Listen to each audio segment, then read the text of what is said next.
10,000 of cattle reported dead. The present heat wave wreaking havoc on Kansas feedlots has claimed the lives of an estimated 10,000 head of cattle. Although final death tolls are still being tallied, livestock experts shared an early estimate with DTN, putting the geographic center of those deaths near Ulysses, Kansas.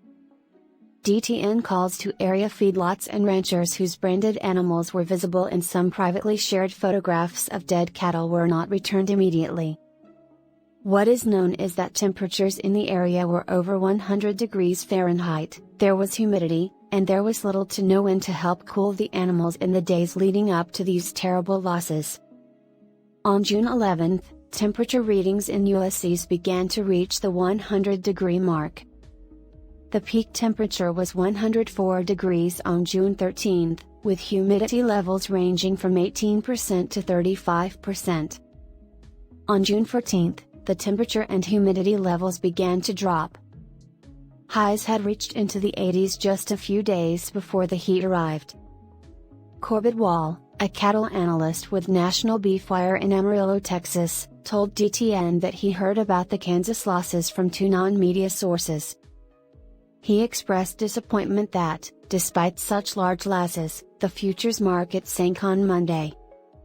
"I understand how difficult it is for individuals and the company to keep an eye on that futures market, but it isn't real," he remarked. "Those traders and speculators only profit from futures when the market is turbulent, and they rely on THASA algorithms to inform them where the market is headed. It's aggravating for those who stick to the fundamentals." According to veterinarian A.J. Tarboff of Kansas State University Extension, large losses in feedlots due to heat stress tend to start every year around June.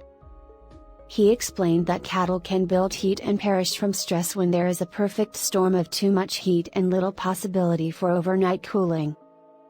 He went on to say that the condition can affect both feedlot and grazing animals. Heat stress does not occur all at once. Cattle accumulate heat throughout the day, and it takes 4 to 6 hours for them to remove that heat during the night. Cattle can mainly endure the heat as long as we have a cooling effect at night. When we have 2 to 4 days of low evening cooling in a sequence, and we start the day with the heat load we accumulated the day before, we have a problem, he stated.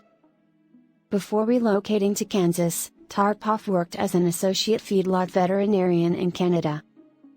Even so far north, he noted, concerns about heat stress are not unusual.